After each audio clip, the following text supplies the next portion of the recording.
Hello, and welcome to Western Civ, episode 235, Temples on the Sea. Last time I introduced the Mexica, often erroneously called the Aztecs. At the start of the 16th century, their empire was thriving. They had one of the most densely populated cities in the world in Tenochtitlan. Their army was strong and confident. They had a young, powerful emperor in Montezuma II. How is it possible that such a thriving empire would be destroyed by a few hundred men in less than a decade? Well, spoiler alert, it is going to happen. As we will see in this episode, Europeans were not totally unknown to the Mexica when Cortes came calling.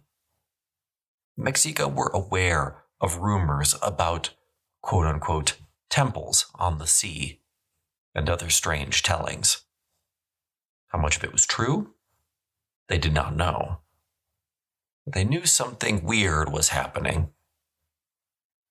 In this episode, we take a look at the Caribbean before Cortes. Cortes was not the first man to reach Mexico. As we will see, the governor of Cuba commissioned 2 different voyages of discovery in that region, all of which sets the stage for the dramatic showdown between Cortes and Montezuma.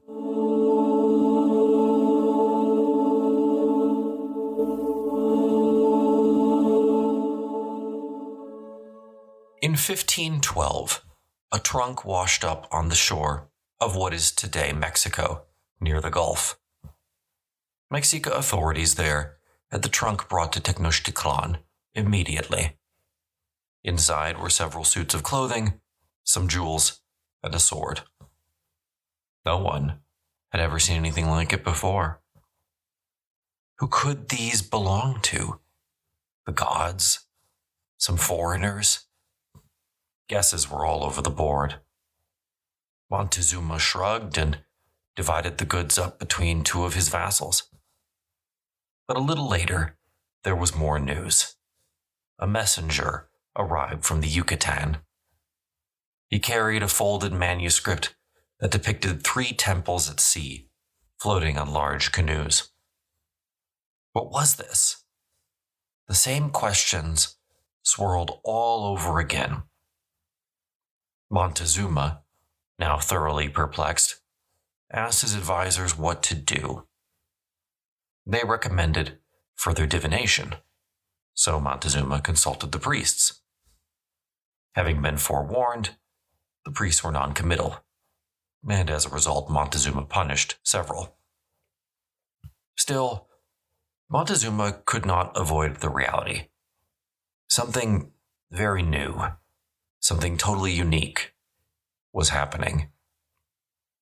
Information continued to trickle in from other outposts further down the isthmus. Groups of tall, white men were coming.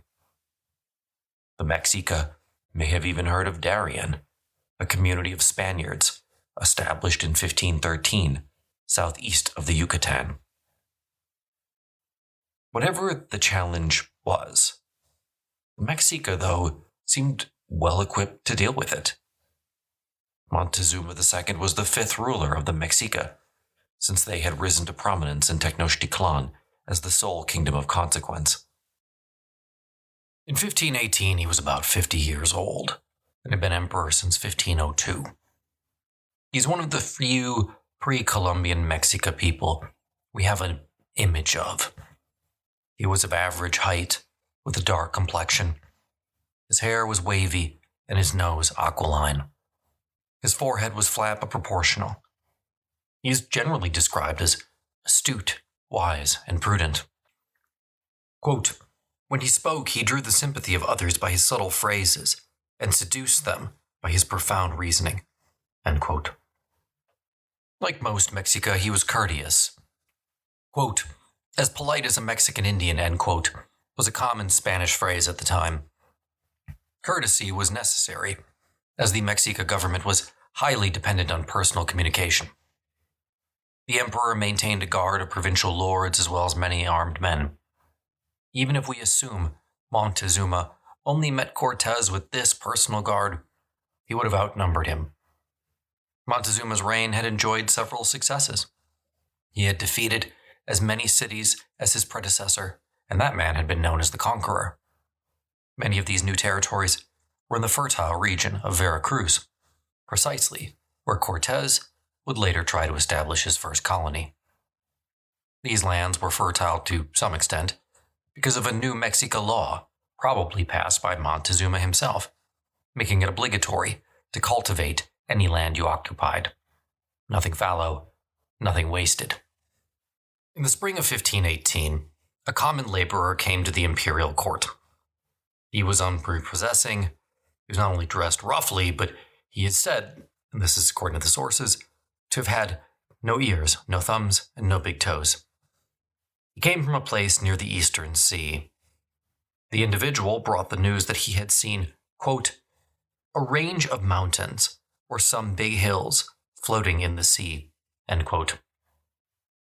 Montezuma had the man put in prison and kept under watch. Then he ordered one of his 4 chief advisors to go to this place near the sea and see if there was something strange on the water. This servant and a slave set off immediately for the coast. They went first to Quexetlan, the only place near the coast which had a Mexican steward. It had a small colony of Mexica derived from an emigration during a famine in Tenochtitlan in the 1450s. The steward told the other emissaries to go rest. Some of his people would go and see what there was to see. The people concerned came back and said that the news was true. 2 towers, or little hills, were to be seen on the sea, moving backwards and forwards. The agents of Montezuma insisted on going to look for themselves. In order not to expose themselves to whatever this was, they climbed a tree near the shore. There they saw that the deformed peasant had told the truth. There certainly were mountains on the waves. And after a while, they saw a number of men coming toward the land in a small boat to fish. They had hooks and nets, a method of fishing familiar to the Mexicans. But they heard unfamiliar talk and laughter. And then they climbed down from the tree and made their way quickly back to Tenochtitlan. When they made it back to Montezuma, they reportedly said as follows, quote, it is true that there have come to shore I do not know what kind of people. Some of them were fishing there with rods, others with a net. Until very late they were fishing. Then they got into a canoe and went back to the thing on the sea with the 2 towers and went in. There must have been about 15 of them, some with red bags, some blue, others gray and green. And some of them had red handkerchiefs on their heads, and others scarlet hats, some of which were very big and round, in the style of little frying pans against the sun. The skins of these people are white, much more so than our skins are. All of them have long beards and hair down to their ears, end quote. Montezuma was dismayed. Mexican Indians were normally beardless. Except for their priests, as a rule, they cut their hair short. Still, the emperor was decisive. He took 2 actions immediately. First, he ordered a series of lavish gifts prepared for the newcomers. If these were men from a foreign land, then he needed to be prepared to meet them as guests. Second, he ordered armed watches to be set over the entire Gulf Coast. Several court emissaries set out for the coast to see these mountains on the sea for themselves and report back. The gold and silver discs that were meant to be gifts to these newcomers were not ready yet, but the men who went took other precious items in their stead.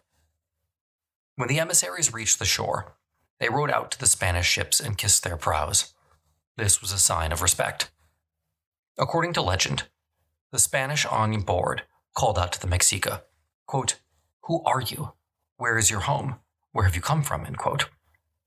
Evidently, there was a translator present, though the record is silent on that issue, because the Mexicans responded, quote, "We have come from Mexico," end quote. The Europeans then asked, "If in truth you are Mexican, who is your ruler?"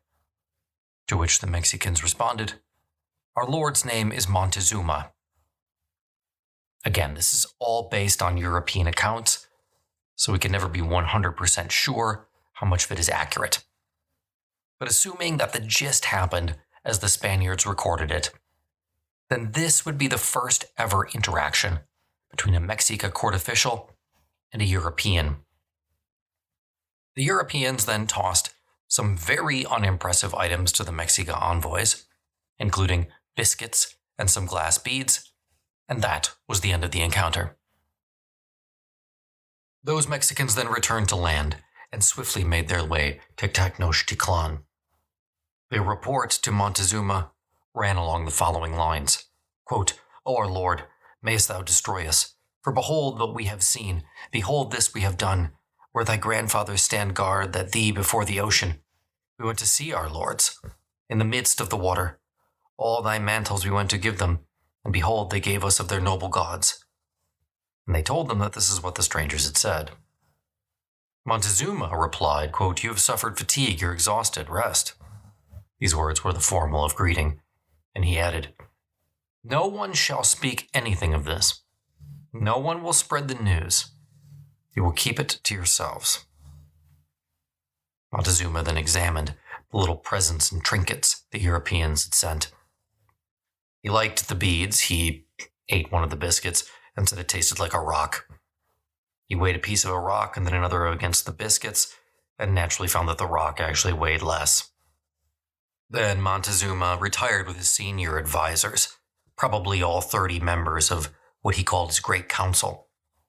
They discussed the issue and agreed that the only thing that they could do was, for the moment, keep a close watch on the coast. The few Mexicans who had known of the stranger's arrival were threatened with death if they should speak of it. A year passed. Montezuma became more immersed in different imperial duties. He had a new son. He watched jugglers. The regular program of sacrifices continued. Merchants brought back all kinds of wonderful things and feathers, and there was rumors of war from the Pacific. The emperor made fine speeches about his forebears. He almost forgot about the strangers of 1518. But the strangers had not forgotten Mexico.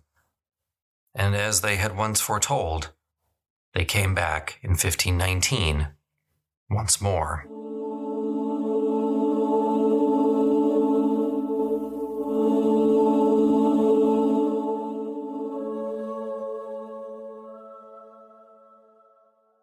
Going back in time for a moment, on April the 1st, 1514, the governor of Cuba, Diego Velázquez, wrote to King Ferdinand back in Spain to say that he had been, quote, told by chiefs and Indians that on occasion certain Indians had come from the islands beyond Cuba, towards the side of the north, navigating 5 or 6 days by canoe, and 3 gave news of other islands that lay beyond, end quote.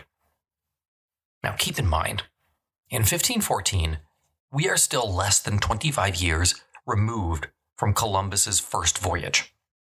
There is still a lot about the Caribbean and the Americas, especially the Americas, that Europeans didn't know. It seems odd to us today that Europeans would not have discovered the huge landmass that we call Mexico. But the fact of the matter is, even 2 decades after Columbus, they really hadn't. Europeans had some inkling that there was a long east-facing coastline far west of Cuba. But that was about the extent of their knowledge, which clearly was not extensive. The initiative to explore what lay beyond the west end of Cuba was initially taken up by 3 of Governor Velázquez's friends, Francisco Hernández de Córdoba, Lope Ochoa de Casiendo, and Cristobal de Morante. These 3 men financed 2 ships and took 110 men with them on their initial voyage. Back in 1513, the Spanish crown had decided to prohibit expeditions without royal approval. Velázquez, as the royal governor, was in a position to grant this approval. The expeditions themselves were lightly provisioned. They would have had some food for several days at sea, probably some salt fish, cassava flour, bacon, onions, cheese, and, of course, wine. The idea was that once the ships had made landfall, they would be able to provision themselves from land. Cordoba's 3 ships, and, by the way, his name is often the one that's associated as the leader of the expedition, which is why I'm really only going to refer to him at this point, set out on February the 8th, 1517. They went around the easternmost point of Cuba and then sailed along its northern coast. After 6 days of sailing, and long after Cuba's shore had receded into the distance, Cordoba came upon an island, most likely the Isla de Mujeres. Today, this is a popular vacation spot, roughly parallel to Cancun, Mexico. So far, the expedition had traveled about 250 miles from Cuba. Both the island and the Yucatan beyond were flat. The Spaniards couldn't really see the island until they were almost on top of it. It was hot all the time, and the place was full of birds. Quote, "On the sea, the variety and multitude of birds was remarkable, as was also the beauty of each one of the species. There were birds as big as brown ostriches with larger beaks. They move on the water, hunting the fish, and when one is seen, they rise in the air and launch themselves with great force upon the fish. They never make a misstroke, and on making the dive, continue swimming, swallowing the fish without any preparation." End quote. 5 large canoes, possibly with sails, full of Maya Indians, came out to meet them. Cordoba took about 30 on board. What they might have discussed remains a mystery. Cordoba probably had some native Cubans on board one of his vessels, but the Taíno language is about as far from Mayan as it was from Castilian. Besides, as we discussed in our previous episodes on the Maya, the Mayan civilization was well past its prime in the 16th century. Indeed, the real last vestiges of Chichen Itza's empire sputtered out nearly 500 years earlier. The population of the Yucatan at the time was around 300,000, much lower than it had been centuries earlier.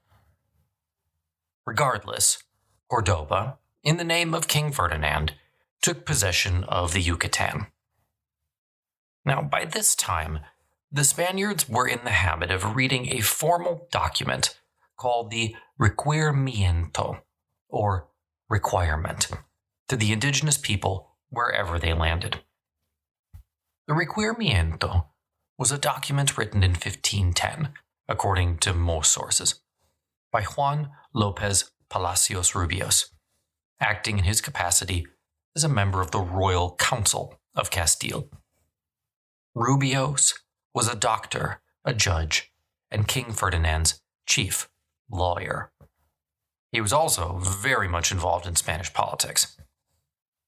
The requerimiento was written with the expectation that it would be read by conquistadors to indigenous peoples they encountered in their conquest of new lands.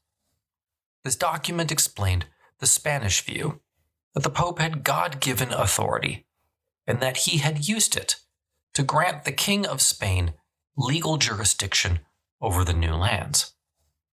It also stated the various outcomes that would occur if the native populations refused to cooperate. Not only would war be declared upon them, but they would all be enslaved to work for the colonists, and their personal possessions would be taken from them. The requerimiento also stated that the native people would not be forced to convert to Christianity, quote, unless you yourselves should wish to be converted. Of course, history has shown us that this was not the case. If the people refused to cooperate, then the idea was that the document absolved Spain and the king of all blame for any results, which of course would be enslavement or death. The requerimiento was really how the Spanish were trying to deal with the moral conundrum of conquering the New World. After all, Ferdinand and Isabella were supposed to be the Catholic monarchs. It wasn't very Catholic to go around killing and enslaving people. So you had to have a reason, you had to have an excuse to do these things. And the requerimiento was there to provide for that reason. Now, in and of itself, the requerimiento was important to history for a number of reasons. First, it formally expressed Spain's rationale behind what it believed was a legal right to conquer new lands and people. Second, it was an attempt by King Ferdinand and the Council of Castile to offer an alternative to bloodshed and extermination. However, the conquistadors charged with reading the requerimiento usually read it in, well, Spanish, when, of course, most indigenous people didn't understand that language. Other conquistadors would just, and this is true, read it out loud from the decks of their ships, out of earshot of any of the natives, I guess, in case they did understand Spanish. It was also read while standing outside of villages, with no villagers in sight, or to their backs as they walked away. Still, Cordoba dutifully read the requerimiento aloud to the Maya present. I'm assuming they listened patiently and nodded. But despite this clear and obvious acceptance of the terms of the requerimiento, and yes, I'm being sarcastic, no sooner had the Spanish landed and entered the Yucatan forest than they were attacked by a group of Mayan soldiers. The Europeans had the natives significantly outgunned, however. That's a bit of a misnomer in this case, as Cordoba had mostly crossbows, but it was still sufficient firepower to scatter the Mayan warriors. Having landed on the Yucatan and claimed the whole of it for Spain, Cordoba decided he would sail west. As they sailed along the coast, quote, men and women came from all directions, with their children to look at the great size of the floating hulls, end quote. Eventually, Cordoba sighted what he believed to be a large town. He was close to what is today the city of Campeche, Mexico. If you were to look at a map, you would see that Cordoba was now nearly all the way down the Yucatan and nearing where the Mexican coast begins to bottom out and turn northwest. Cordoba sent out a few boats with a detachment of men to see what they could find. They found a good pool of drinking water and were able to fill their casks. While this was happening, about 50 Indians came out and invited the Castilians to come look at it. They did so, but kept a good military formation. They were then shown several temples in which some dead snakes had been draped before an altar clotted with blood. There were the evil Indiana Jones looking like idols, and these temples were attended by priests dressed in long cotton robes with long, matted black hair, quote, like a horse's braided mane, end quote. This is, by the way, all according to the Spanish sources, reeked of blood. Gathered around were many soldiers in cotton armor, as well as some women. Now, according to the sources again, the Spaniards were offered a banquet, the menu being elaborate, but did not contain any human remains. Still, the Castilians left with the distinct impression, and this is clear from the sources, there's no way of knowing if it's accurate or not, but they had the impression they had been led to the temples so that they could see that sacrifices had been recently made to ensure a Maya victory over them. Around the temple, firewood had been piled up. The priests then blasted the Castilians with ensigns, perhaps because these conquistadors just stank. That's possible.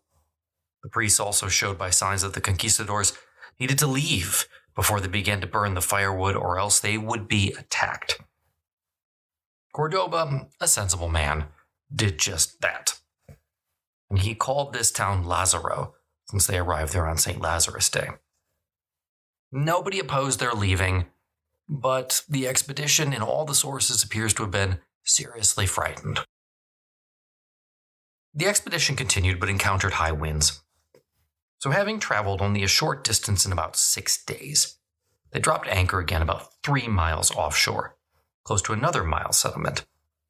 Once again, the Castilians were impressed to see houses of stone. They also saw well-cultivated plantations, growing maize.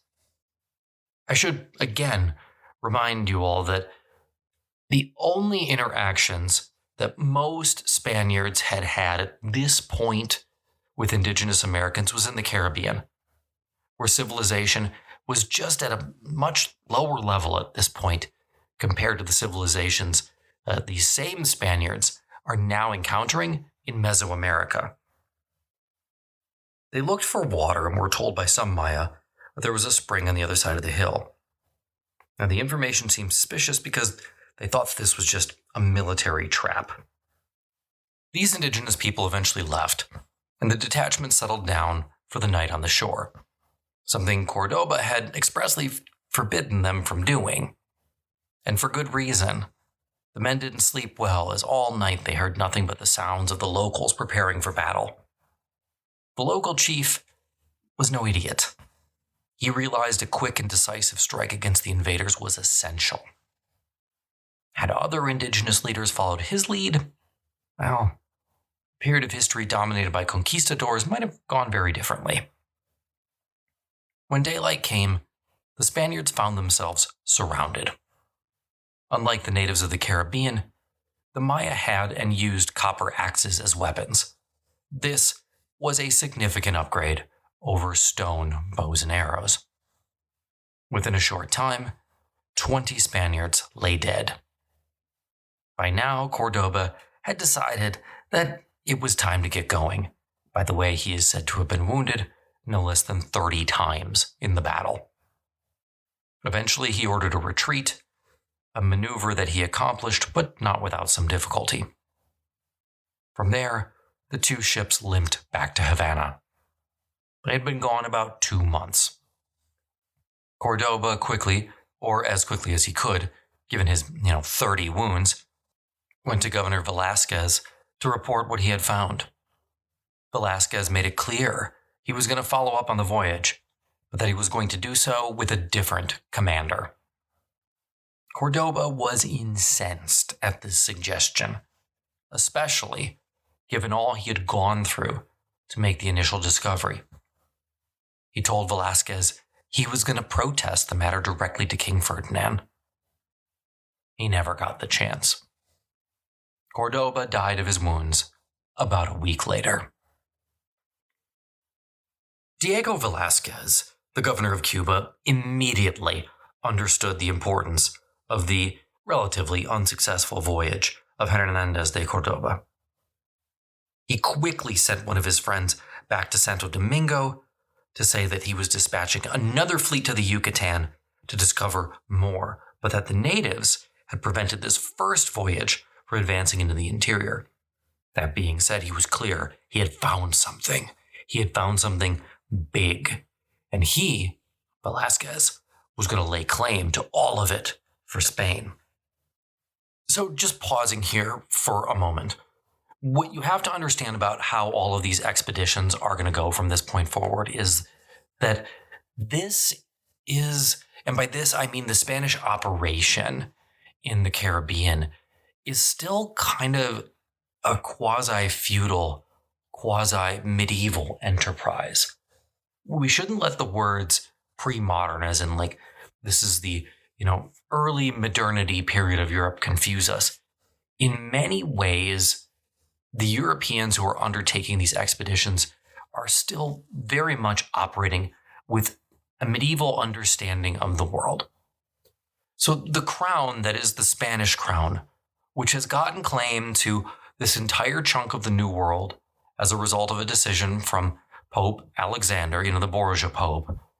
Because of that decision, they have the right to explore, conquer, and control everything except what's going to prove to be modern-day Brazil, which goes to Portugal. So what the crown wants to do is essentially control all of these explorations without paying for them. It wants to do very much laissez-faire, sort of privatization of exploration.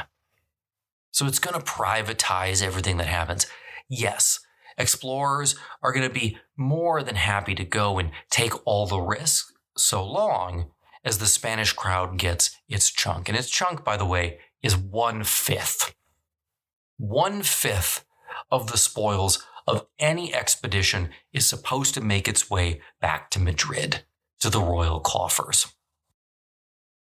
And the way that this works is there's various royal governors who are essentially all competing for authority, because all of these men are trying to enrich themselves. They're trying to line their own pockets.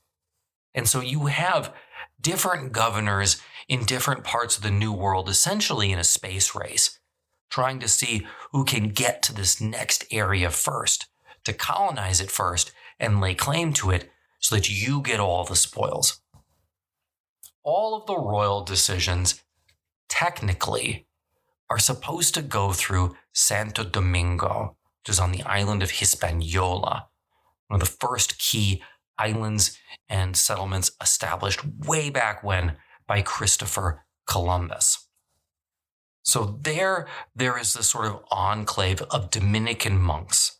And those Dominican monks hold essentially what is the final royal stamp of approval for anything that happens. So Velasquez right now is trying to convince this group who speak for the king, because there just isn't enough time often to send a ship all the way back to Europe, wait for the decision, and then get the decision all the way back to the New World, assuming, by the way, that there's no problems. And so these guys get to make the call. And so Velasquez is trying to lobby them in order to get the right to continue to explore and colonize. He doesn't know it at the time, but what is going to become Mexico. Now, a later Mexican historian would claim Velasquez wanted to conquer Mexico in order to spread Christianity. I'm not saying that's not true, but if it was, we don't have any evidence of it. As another historian I read put it, quote, Velasquez was not a sadist, but if the Indians had souls, it meant little to him, end quote. But we know that Velasquez was very ambitious. And new territories added to New Spain would surely mean his stock was going to rise.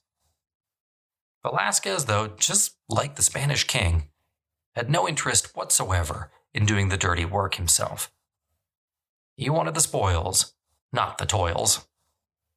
He told those government officials in charge back in Santo Domingo that he would charter another expedition, but that someone else was going to lead it. He already had someone in mind, his nephew, Juan de Grijalva. Grijalva was only 28 when he accepted command, and had come to the New World when he was very young, back in 1508. Grijalva took a fleet of 4 ships and perhaps 200 men. And one innovation of Grijalva's fleet would be his use of artillery. He took 1 or 2 pieces with him, unlike Cordoba, who didn't have any. These were probably fairly light pieces of artillery, capable of hurling a 20-pound ball 400 yards horizontally. Needless to say, the natives were going to be outgunned. Grijalva also brought 20 or 4 arquebuses. Again, Cordoba hadn't taken any on his voyage. Word on how Cordoba's voyage ended certainly would have reached Grijalva, and he had no intention of repeating those mistakes. He wasn't going to die of 30 battle wounds. Grijalva would be heavily armed. Now, we don't have Velasquez's instructions to Grijalva. They were probably something like, go and trade with the locals and leave them in peace. Those were pretty typical marching orders. Wars were expensive. Velasquez didn't want that. Grijalva left Cuba at the end of April 1518. He followed in Cordoba's footsteps and quickly reached the island of Cozumel, off the coast of the Yucatan. Its population may have been around 2,000 when Grijalva reached it. It was May the 3rd, 1518. The Spaniards spent some time sailing around the island, which is nearly 200 miles long. At one point, the scouts spotted a large white tower and decided to put to shore. They approached the tower cautiously and heavily armed, expecting to be attacked. Nothing happened. So Grijalva proceeded to the tower and found it to be a white pyramid. He shrugged, climbed to the top, read the requerimiento, to no one by the way, tacked it to the side of the temple for good measure, and left. He did meet some Maya on the way out and pressed them about any nearby gold. They were extremely non-committal. So on May the 7th, Grijalva left the island and continued on his journey. Their next stop was a large lagoon on the mainland that seemed like it would make an excellent port.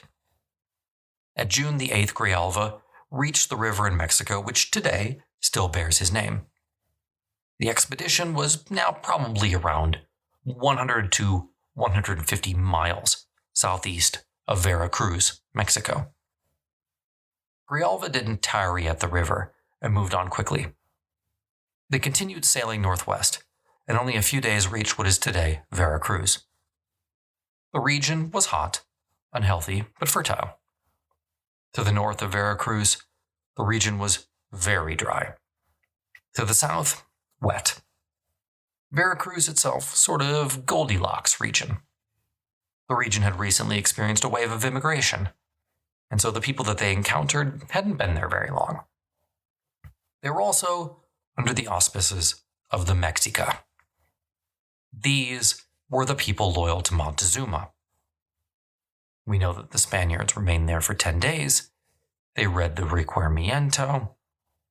This time, however, even Grijalva read it with more emphasis, because everybody now seems to have realized that this wasn't just another island. The distance between and the size of the rivers convinced the Spanish that this was a continent. Thus, claiming it was much more important. The expedition then continued northward, past what is today Tuxpan. Somewhere near modern Cape Rojo, the fleet found it too difficult to make headway against the wind. One of Grijalva's ships was leaking, the rainy season had begun, and the men were tired of sailing. So Grijalva decided to turn back. The fleet made slow progress, but returned to Cuba, thus ending Grijalva's expedition. Grijalva's expedition was never regarded highly by the conquistadors who came after him. Cortes, for example, in a later questionnaire about his own exploits, said that the captain returned from the places that he had traveled without having seen any town of any territory, quote, without having done anything at all, end quote. This is a little bit unfair. Grijalva extended the knowledge that the Spanish had of the American mainland. He reached Cape Rojo 1,000 miles north from the furthermost point seen by Cordoba. He brought back to Cuba the very first news, the fact that there was a monarchy, nay, an empire, in Mexico. He also established good terms with some of the local natives and returned to Cuba with some interesting pieces of gold and other precious objects. In fact, for all this, he seems as though he had done everything that was asked of him. But the bad side of him was that he was cautious.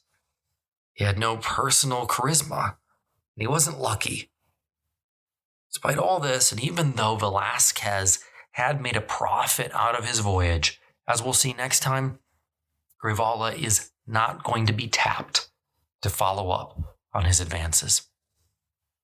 next time we meet Hernan Cortes.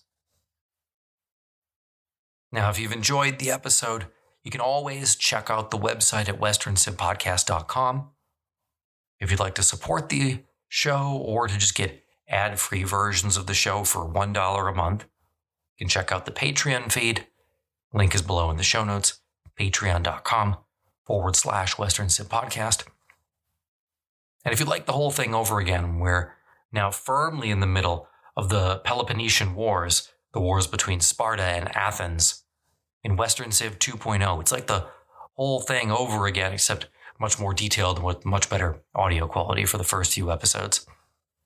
There's a 7-day free trial if you'd like to check it out. Link is also in the show notes. And for any listeners who are also teachers, I do have a variety of teaching resources that are available on the website and in other places. I've got the links there if you would be so inclined to check those out as well.